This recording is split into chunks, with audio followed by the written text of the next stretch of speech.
Aitaren eta Semearen eta Espiritu Santuaren izenean, jauna zuekin, senideok, aitorritzagun humiltasunez, gure pekatuak, misterio santuak behar bezala ospatuan izateko.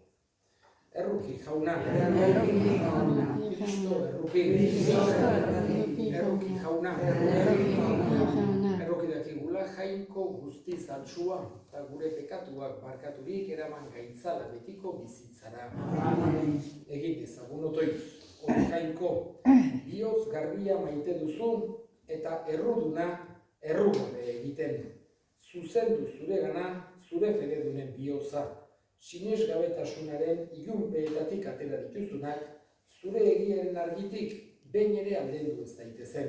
Zure seme Jesu Kristo gure jaunaren bitartez, zurekin eta Espiritu Santuarekin batean, jainko eta errege bizi baita, gizaldi eta gizaldietan.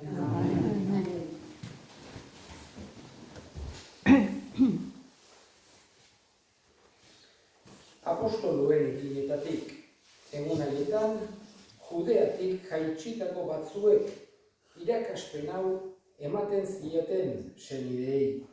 Moisesengandik ohituraz erdaintzen ezpazeraten, ez zaitezte gesalba. Hortatik, iskanbila eta eztabaida izugarriak sortuko ziren. Paulo eta Bernaberen aurka. Eta Paulo, Bernabe eta beste batzuk Jerusalena igo zitezela erabaki zuten apostolu eta arduradunekin auzia argitzeko. Haiek bada, elkarteak biderako laguntza emanik, Fenizian eta Samarian zehar joan ziren, gentilak kristau egiten zirela jakineraziz eta senideen poz handia emanez. Jerusalena iritsi zirenean, elkarteak apostoluek eta arduradunek oso harrera ona egin zieten, eta haiek jainkoaren graziarekin egindako guztia azaldu zieten. Baina farisear alderdiko sinestedun batzuek esan zuten, erdaintzea beharrezkoa da gentilentzat, eta Moisesen legea bete dezatela agindu behar zaie. Orduan, auzi hori erabakitzeko, apostoluak eta arduradunak bildu ziren. Jaunak esanak. Erantzun salmoa, bagoaz pozik jaunaren etxera. Ura pozan erea, esan zidatenean, bagoaz jaunaren etxera.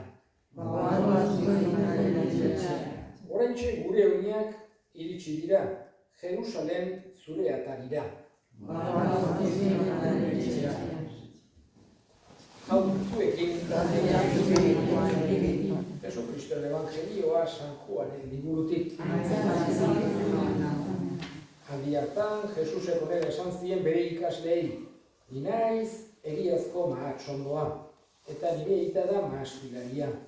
Nigan fruiturik ematen ez duen haiena, moztu egiten du, eta fruitu ematen duen guztiak kimatu, fruitu gehiago eman dezan. Zuek bai garbi zaudeten, nik adirazi dizuedan hitzari esker. Zaudete nigan eta ni zuengan.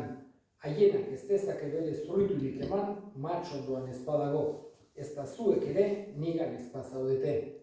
Ni naiz mahatsondoa, eta zuek haienak, nigan dagoenak eta ni harengan fruitu asko ematen du. Ni gabe ezin baituzue ezer egin.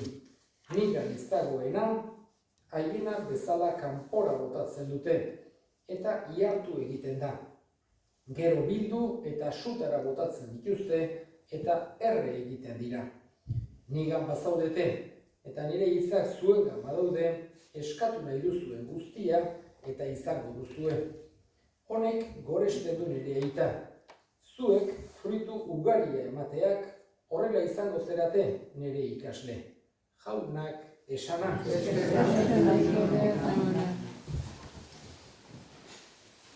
Ikazaritza eta abeltzaintza munduko ejempluak jartzen dizkigu Jesusek noiz nahi, askotan. Eta gaurko evangelioetan, halako ejemplo, esan genezake, oso ulergarria bere garaiko jendearentzako. Haiena, mahatsondoa eta adarrak, esan genezake, hain zuzen ere, esaten digu, bera dela mahatsondoa, eta gu gerala haienak. Eta berarengan egon behar dugu, berari txertatuta bezala fruitu eman ahal izateko. Hau da, Jesusek ulertzen eman nahi digu, metafora honen bidez, parabola honen bidez, hain zuzen ere gure fruitu honak, gure fedea zabaltzea, Eliza aurrera joatea, guzti horiek hain zuzen ere Jesusengan oinarrituta daudela. Bere grazia, bere indarra dela Eliza eta bere fruituak aurrera eramaten dituena. Eta ez gure, esan genezake, bertute konkretu pertsonalak. Guk bilatu beharra dauzkagu, bertuteak bilatu beharra daukagu, ongia egitea, mesede egitea besteei, Jesusek erakutsi digun bezala bizitzea, baina ez dugu pentsatu behar gure, esan genezake, ekintza denik fedea edo grazia edo Eliza areagotzea. Jainkoaren doaia baita beti. Horregatik, egia da, guk trabak jarri ditzazkigula edo gauzak zailago egin, baino ez dugu pentsatu behar sekulan gure kontua denik, beti jainkoarena. Eta horrek, errealitate horrek, batez ere eman behar digu itxaropena eta konfiantza eta pakea. Pentsatzea jainkoaren eskuetan gaudela. Horregatik, gure mundu modernoari begirada bat egiten badiogu, ohartzen gera fedea, religioa, gauza espiritualak, batez ere Europa Okzidentalean momentu komplikatuago baten daudela, beherakada baten bezala. Baina guk beti itxaropen handiok behar dugu jangoikoarengan. Bere graziak, bere indarrak, bere espirituak aldatu baititzazke bihotzak. Eta historian zehar, ikusi ditzazkegu olako gora berak ere izan du direla, momentu batzutan bera bezala, baina gero berriz ere gora azken finean jainkoaren eskuetan gaudelako. Lehenengo kristau horiek, eta honekin bukatuko dut, Eliza eta fedea oso modu ahulean sentitzen zuten. Gutxi ziren, inongo botererik gabekoak, diru gutxikin, eta mundu osoari eraman behar zioten berri ona, evangelioa. Haiek sentitzen zuten, ikusten zuten, haien indar soilekin ezin zutela ezer egin. Baina haien konfiantza beti jangoikoarengan, Jesu Kristorengan. Eta guk ere adauki behar dugu. Munduko egoera guztitan, naiz eta gorakadako momentu batean egongo bagina ere, eta Eliza unibertsala da, eta zerbait tokitan ala da. Elizak momentu fuarteak ditu, garai hauetan ere, baina ez da pentsatu behar norberarengatik, edo gure bertuteengatik, edo gizakiok ez dakizertan asmatu dugulako denik saiatu beharra daukagu, esan dudan bezala, bertuteak praktikatzen, asmatzen, gauzak ongi egiten, baino beti aurrera dijoa jainkoaren graziarengatik. Eskatzen diogu, eman dezagula konbentzimentu hori, eta saia gaitezela haienak mahatsondora bezala, guk Jesu Kristorekin bat egin egoten. Eta egin zago orain bide eskatuko dugu, komun honetan, pakearen alde, benetako pakea nagusi izan dadin, eskal ezaiogun jaunari. Gogoan izango ditugu, baita ere sinisteko zailtasunak dituzten guztiak. Jaunak indarra, argia eman dezaien, Jesusekin topo egiteko aukera izan dezaten, eskal ezaiogun jaunari. Entzuna eta ona bihotzez egiten dizkizugun eskaria Jesu Kristo gure jaunaren bitartez.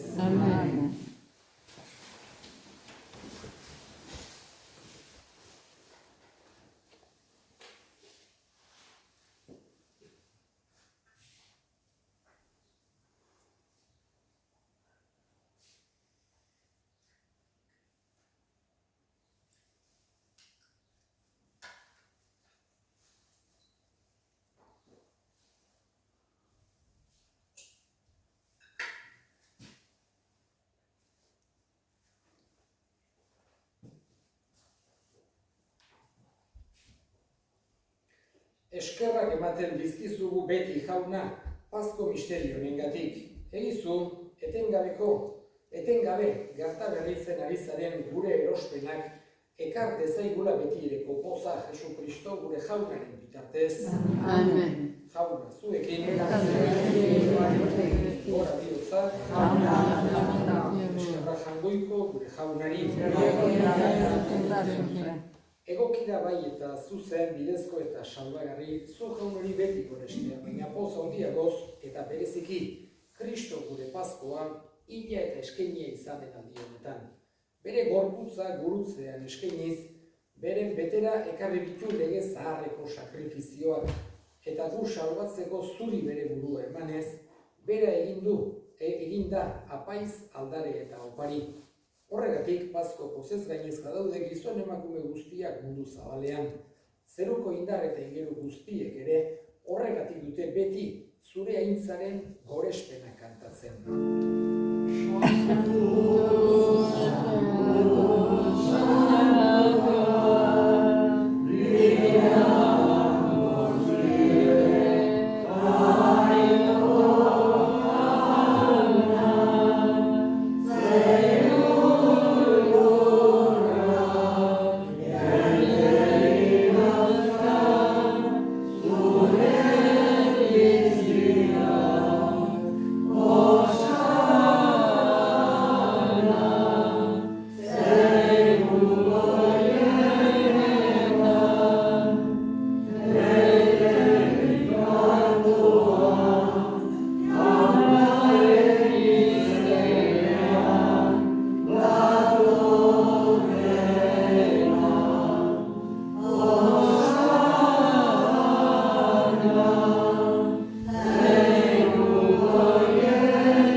Santutasun guztiaren iturri, santu egitzazkizu bada, ogi ardo hauek zure espiritua isuriz Jesukristo gure jaunaren gorputz eta odol egin daitezen guretzat.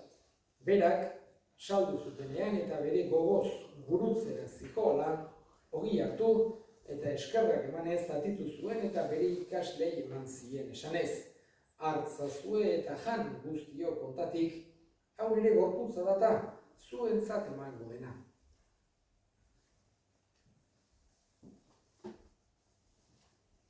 Era berean afalduan kaliza, turiek berriz ere eskerrak emanez, bere ikaslei eman zien esanez. Hartzazue eta edan guztio kontatik, hau nire odolaren kaliza data, itun berri eta betikoaren odola, zuentzat eta askorentzat pekatuak barkatzeko isuriko dena. Egizue hau nire oroigarri.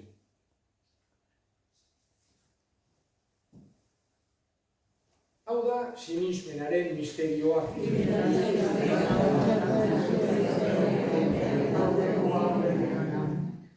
Horregatik jauna, zure semearen heriotza eta piztuera gogoratuz, biziaren ogia eta salamenaren kaliza eskaintzen dizkizugu zuri eskerrak emanez, aldarean zure sarbiltzari onartu gaituzulako. Eta apalki eskatzen dizugu Kristoren gorputza eta odol hartzen ditugunok, Espiritu Santuak bat egin gaitzala. Izango gogoan jauna mundu guztian zabaldurik dagoen zure eliza. Eramazu maitasun osora, Leon gure ita santuarekin, Florentzio gure hartzaiarekin eta Eliz gizon guztiekin batean. Era berean izango gogoan jauna pizteko itxaropenean joan diren gure senideak eta hildako guztiak ere harritzazu zure aurpegiaren argitan. Eta bereziki, gaurko bi intentzio berezi. Erroki zakizkiguaren guk guztio betiko bizia irits dezagun. Jainkoaren Ama Maria Virginia doatsuarekin, San Jose bere senarrarekin, apostolu santu egin eta gizaldi guztietan zure adiskide izan diren santuekin. Haiekin batean gore zaitzagun Jesukristo zure semearen bitartez. Honen bitartez, honekin eta honengan, zuri eta jangoiko alguztidun horri Espiritu Santuarekin batean, ospe eta intza guztiak gizaldi eta gizaldi guztietan. Amen. Salbatzaileak aginduta erakutsiak jarraituz, bildur gabe esan dezagun. Gure artean zehatu izan zure izena, etorretik zure erreinoa, egitetik zure naia zeruan bezala lorrean ere, nahi duzu gaur egunotako ogia, barkatu gure zorrak, gure ere nahi batzen dion ezkero, eta ez dutetan nahi eraman, atera gaitzazu beti. Atera gaitzazu, jauna gaitz guztietatik emai duzu pakea gure egunotan. Zure errukiari eskar pekatutik garbi bizi gaitezen eta estualdietan sendo betiko zorionaren itxaropenean Jesu Kristo gure salbatzailean noiz etorriko den zai gaudela.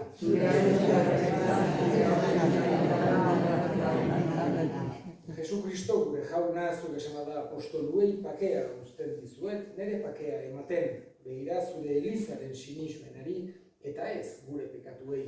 Eta zure gogoa den bezala, emaiozu Elizari pakea, eman batasuna, errege bizi baizera gizaldi eta gizaldietan. Jaunaren pakea beti zuekin. Zue pakearen garen.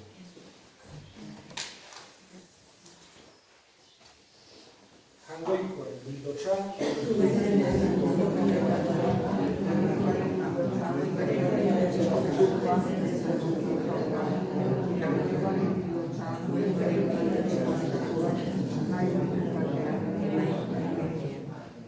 ona hemen jangoikoaren bildotxa ona munduko pekatuak kentzen duena zoriontsuak jaunaren maira deituak.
Egin dezagun otoitz.